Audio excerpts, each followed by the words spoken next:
Most people think that an offer is selling something. Eh, wrong.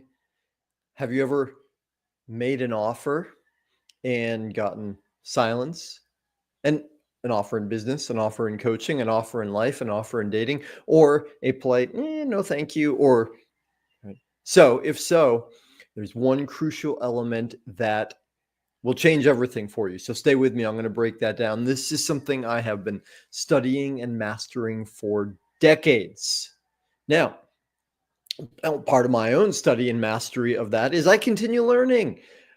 Last week, I did a challenge and I learned a definition for an offer from Myron Golden, which is awesome. It's so awesome that I'm going to read it to you and then break it down. There are a couple points that in my humble, not so humble opinion, need elucidation, would benefit from expansion, and a couple places that offer a little different perspective on it. Would that be awesome or super fantastic? So here's the definition. An offer is the opportunity you give a potential client, right? Well, I'll read the whole thing and then I'll give you my amendments. The opportunity you give a potential client to exercise their desire to buy or otherwise obtain the thing or things you help them realize they've desired all along at the price that you previously decided on and they have subsequently agreed to, which they now expect to use to make their experience of life exponentially better. Okay, so great, awesome. Now, an offer is an opportunity. That's the first biggest thing to get here.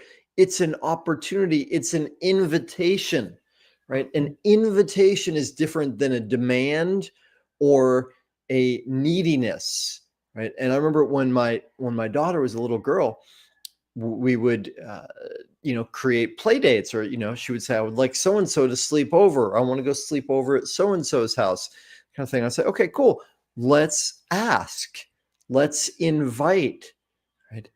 And it was challenging because I love this about her. She believes that she can create anything, and even then, she had a strong desire.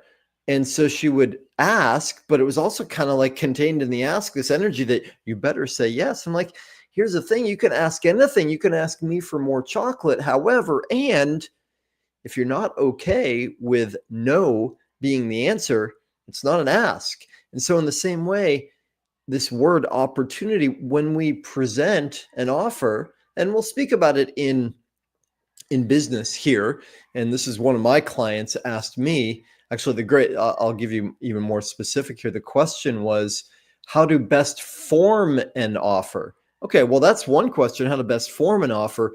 Another is how to present an offer. First, though, either of those, it's worth going to, what is an offer? So yes, it's an opportunity. It's not a demand. It's not an invitation. It's something that you give. It is a gift. Like it's generous to invite, to offer someone. So, and what does that say for us as vibrant beings? Whenever anybody offers us something, what's a great response? Thank you, right? Because it's a gift. By the way, extra for experts, when someone says you have to do this, when there is a quote demand, that's also an ask. That's an invitation. So when people say you have to do this, I say thank you, right? Thank you for inviting me into that. I'll take it under advisement. I'll consider it. Okay, so it's an opportunity that you give a prospective client or a friend or a family member to exercise their desire to buy.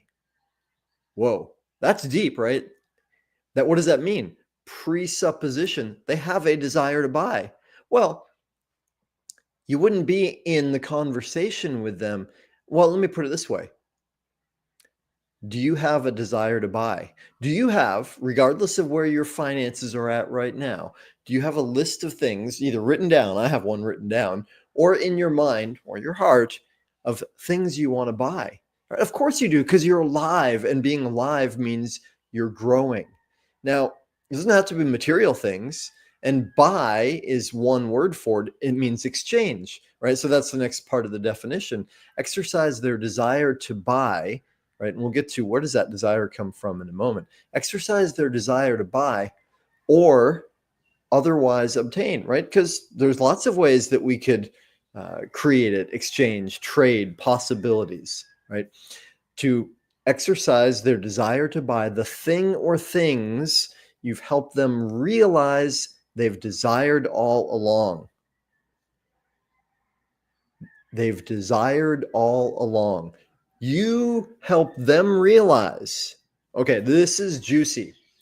And I'll tell you this, when I first got into coaching, that was the first time I actually studied sales, right? Which is to me really bizarre because when I was 18, I got a job working at Circuit City, long out of business now, I think, selling electronics, stereos, TVs, those kind of things. And I was so good at it that I was able to pay for college, right? And why was I good at it?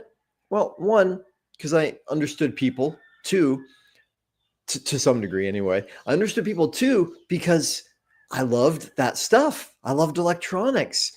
And three, they came in looking for something, wanting to buy. So all I was doing was help them figure out which one, right? So, but I never studied sales. When I moved into, and for years running well, I'll skip over that. Sales, one of the first things that's taught is you have to hit their pain points. Oh, that's horrible, right? At least on some level it is. Because when I first heard that, I was like, ooh, that sounds mean. Why would I want to hit their pain points? Right? That just sounds sadistic. However, and when we phrase it in that way, you want to hit their pain points, it sounds manipulative it's all manipulation, right? Everything we do is manipulating in some way, using, whether we're doing it consciously or unconsciously, right? The question isn't, is it manipulation? The question is, what's the intention behind it? Where is it coming from, right? So when we quote hit their pain points, what are we doing, right? So yes, there's the perspective that it's sadistic. From another perspective though, how could this be actually beneficial to them? Here's the thing: frog in a pot of water. You probably know the analogy. Throw a frog in a pot of boiling water, what will it do? Jump right out, so the story goes. Put it in a room temperature pot of water, slowly turn up the heat, what will happen? It'll die, right? Because it's gradual. And we are like that frog on the level that we have learned to settle for things, to have something be difficult or painful or downright horrible. And maybe we tried to fix it or solve it or move away from it or create something different and didn't succeed. So what do? It's too painful to keep feeling it because I can't fix it. It's hopeless. So I'm just going to not feel that anymore. Makes sense in theory. However, it doesn't work because that thing's still affecting us. My favorite analogy, holding a beach ball underwater, right? Hold a beach ball and you can do it for a long time. However, sooner or later, it's going to come up and it takes energy. It takes energy while it's down there. So we help them to feel the pain that's already there. We're not giving them pain. We're saying, what's going on, right? What do you feel? And like, oh, I want to do this, or this is difficult. Okay. So let's make a bridge. I'll come back to the actual definition in a moment. Bridge here, because the question originally from my client was how to form an offer. Another is how to present it, right? How to help someone take action. That's one of my favorite definitions for sales, actually. It's leadership that helps people take action that makes their life better, right? So how do we present it? How do we know what they're desire? We ask, we care. We ask, what's going on? What's that like for you? How long has it been going on, right? Not because we're trying to hit their pain points, but because we're wanting to connect and understand And hopefully we're in this conversation from the beginning because we want to help. We want to make a positive difference in their life. All right, so let's go back. We don't have to go back to the actual definition. I got my notes here. The thing they've desired all along. Everybody, simplest part of human nature, we want to move away from pain. We want to move toward pleasure. We've got that in us. We help people to understand, to feel, to get in touch with it, right? Now, at a price you previously decided on. Whew, we could talk for days about that one. That is so important because especially for people that are new into services, we'll say coaching, because those are the people I help most often and where most of my experience is in relationship to this conversation, right? If we haven't decided the price previously, right, then what do we tend to do in the middle of the conversation? Well, one, not speak with confidence. They say, okay, well, sounds good. How much is it? Or what will it take? Say, it's like, oh, well, don't they know? Aren't they the one that should know? Isn't this a professional thing? And that's one of the big obstacles I see for a lot of new coaches is how does the expression go? Thinking is the hardest job most people never do. Or to actually prepare, think about it, create it, establish it. Okay, we'll move on from that. At the price you've previously decided on, and they have subsequently agreed to. Well, actually, technically, that's not part of an offer, right? An offer is the presentation, the invitation, the ask. If they've agreed to it, that's them accepting the offer. So we'll move beyond that, right? Which they now expect to use to make their life exponentially better. I love that part of Myron's definition because it's not just to make more money or save their marriage or have a healthy divorce or lose weight, right? These are like the specifics that people often come with, right? But it's that they are buying, they're investing in you and what you're offering them to make their experience of life exponentially better, all of their life, right? It's a microcosm. This is the thing that has one of the things that has brought me so much love of coaching, which is hilarious because for years, I mean decades, from the first time I heard of life coaches, I was like, I don't know, that doesn't sound good to me, and I see their life and what experience do they have. What I realized though, as I changed my perspective on the term and realized this is an opportunity to help people make their lives better. That's why I call it the art of vibrant living. Okay, get off that soapbox. So how do we do this, right? How do we create it in such a way? How do we present the offer?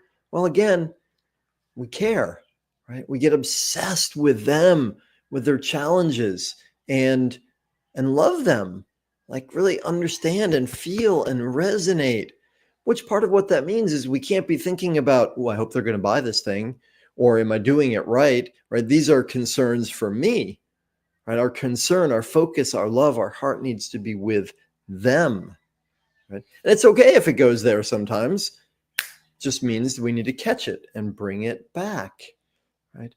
So not only do we need to care, love them, empathize, feel in our body and our heart, it's also important that we communicate that caring to them, which might mean, well, certainly asking the questions communicates some of it, reflecting back to them some of what we're hearing.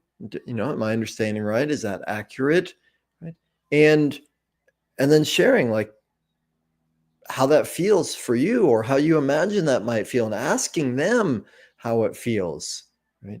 And one of my favorite little quips on coaching these days is, right, I forget how the whole thing goes, but something like this: a mediocre coach or a good coach, I'll simplify, a good coach helps clients to create their goals, achieve their goals, right? And that's good, that's worthy.